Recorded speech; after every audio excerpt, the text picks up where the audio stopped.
Hi and welcome to a slightly different video from usual. Today I'm going to be showing you my setup for my 2022 reading journal. So here is my journal. I bought a new one for this year. I'm obsessed with this colour. It's gorgeous. It looked much more yellowy when I bought it, and when it arrived with this beautiful gold cover I was so pleased with it. So let's have a little look inside. And here's my front cover, just introducing that it's my reading journal, basically.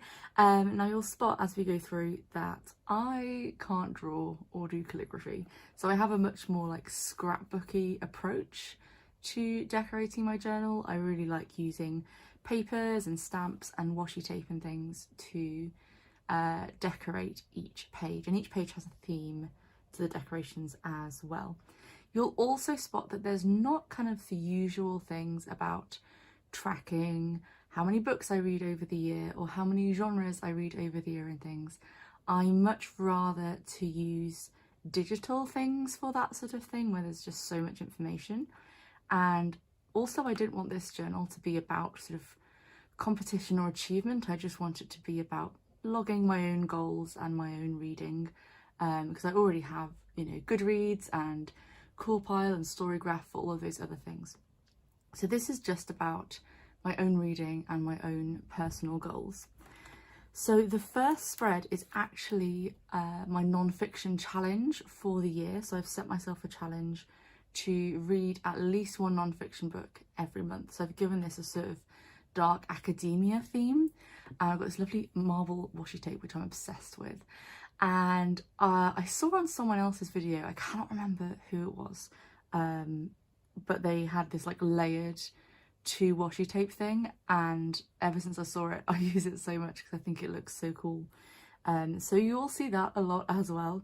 So this is just really basic, just the months of the year with space to tick them off when I've read the book, and then write in which book I read that month for my non-fiction book. The next challenge that I set myself is to read at least one book off my Tudor TBR, as what I've called it. Basically, the books on my TBR that are about the Tudors, fiction or non-fiction. And so I did a very similar thing here of just having the months and space to write in the books. I am so pleased with how this spread came out. I would sort of been planning it for a while. I had these stickers and I thought that would look really cool, and I'm really pleased with how it came out. With this sort of, I feel like it's got a kind of Tudory vibe, even though, you know, I didn't have any kind of Tudor roses or anything that I could use. I think this paper and these letters suit each other really well, and just a little bit different from my usual setup. So those are my 2 kind of monthly challenges for the year. So the next few spreads are all my main goals for the year. So first of all, I'm gonna be trying to reduce my physical TBR. Now this page is space themed, partly because I just had some really cool space stickers and papers, but then I was like, wait, it's space and I'm creating space by reading the books on my shelves. So it was a retrospective plan. So this is a bit more of a graph format, so I'm going to put how many physical books on my TBR at the very start of the year, and then at the end of each month I'm going to write the number, and hopefully those numbers should go down during the year and not up. That is the main goal of these, to kind of remind me that I am supposed to be reading more than I buy or acquire, and just trying to encourage myself to get those numbers down and to concentrate on the books that I already have on my shelves, rather than, I mean, you know, I always enjoy reading Kindle books, and I have quite a lot of books on my Kindle, but I have a lot on my shelves as well. I want to give them some more love. So that's why I set this spread out. Then on the next page, this is where I'm going to keep track of my NetGalley books and the other ARCs, so advanced copies that I have. These are almost all digital, so when I was saying about Kindle books, a lot of the books on my Kindle are ARCs, either from NetGalley or from independent authors. And a bit more going on here. So first of all, I just put TBR, and that just means the number of unread NetGalley books that I have, so the books that I haven't given feedback on. And NetGalley works on a percentage system for the amount of books you've read versus the amount you've downloaded from there. So I'm going to try and get that percentage up. So the TBR going down, well, I don't really mind about the size of the TBR because, you know, if I read some and then request some more, that's fine. But I would like the percentage to go up. And then other arcs here, just to keep track of the non-NetGalley arcs that I have, just so I know at the end of each month how many I have to get through to sort of remind myself, but also just see through the year my progress on those. Slightly different decoration theme for this one, a bit more light and fun than I usually go for. But I had loads of these hot air balloon stickers. I really like these. So I thought I would sort of base it around those and get some nice papers for a slightly lighter theme for this one. So the next spread is one of my other main reading goals for this year, which is the average number of pages I'm reading per book. And the main reason I'm keeping track of this is because I would really like to encourage myself to read the longer books on my shelf. I tend to prioritize the number of books and therefore read shorter books because I can get through more of them. But there are so many really long books on my shelf that I would really like to get to. So this is my incentive to do that. My goal is to have an average of 350 pages over the year. So if my average is below that one month, then I know I have to up that the following month. So that's kind of what this is helping me keep track of. So the first column here is going to be the number of books I read in a month. The next column is going to be the number of pages I read. And then the next column is the average number of pages per book.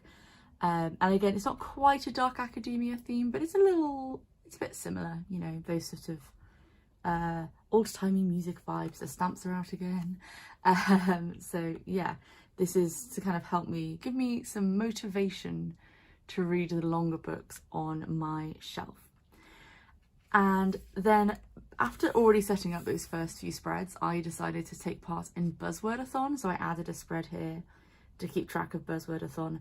So this is a reading challenge where each month you are given a buzzword and you have to read a book with that buzzword in the title.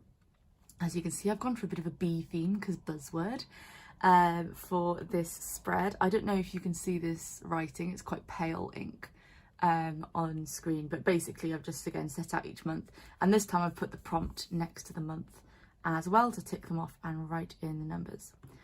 And I wanted to add another spread in before I got to my monthly, like the actual journaling part of my journal. So I decided to add in best books of each month as a couple of spreads. So this is, I've got a bit of a vintage nautical theme for these two spreads. As you can see, I didn't plan this out very well because I put 8 months on one spread and then I had to spread out the other 4 on the next spread. I don't know if you can see this washi tape here. I love it. It's really thin, but it's got little like compasses and things on. It's really cool. So got some boxes here, and what I'm going to do each month is print off a picture of the cover and stick it in. So these boxes are 9 squares by 13 squares, which gives you a 6 centimetre by 4 centimetre with a 0.5 centimetre frame, basically. Purely coincidence, when I started doing these with my old reading journal, that it worked out as the perfect dimensions the first time. So yeah, that's the size I use for these boxes. And then, as I said, on the second page, they're a bit more spread out. I've got the last 4 months of the year with these vintage map stickers, this stamp from Hobbycraft, which I am obsessed with. I absolutely love it. And yeah, so I'm hoping that this will just be a nice overview of the best books that I read each month. So that's it for the sort of main part of the annual things I'm keeping track of. I'm just going to show you the start of the monthly tracking as well. So here's my January 1st page. So each month I have just a kind of title page on this side and then an overview page on this side. I love this backing paper so much. And when I got home and I went to put it in my journal, I realised that it's like 2 millimeters short, but I was like, you know what? It's so pretty. We're just gonna go with it. We're gonna go with it. And so, like with the previous page, then here I've got spaces for the best, worst, so my most and least favourite, and then longest and shortest books I read each month. And then I always do a little bit of washi tape down here, just to fill in that space. Then, and I try to keep it simple for the stats that I keep track of each month.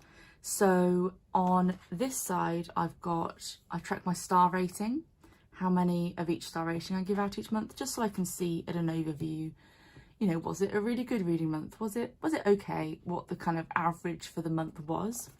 This is where I'm going to keep track of the genres. As you can see, I haven't written any in yet. And because I read quite a wide range of genres, then I just fill them in as I read them, because and I probably have space for about 7 genres or so here, and I can always extend this. But I probably won't read more than 6 or 7 genres in a month, but I might read 12 or so over the whole year. So it's quite nice to just fill them in as I go. And then on this side, I have my TBR for the month.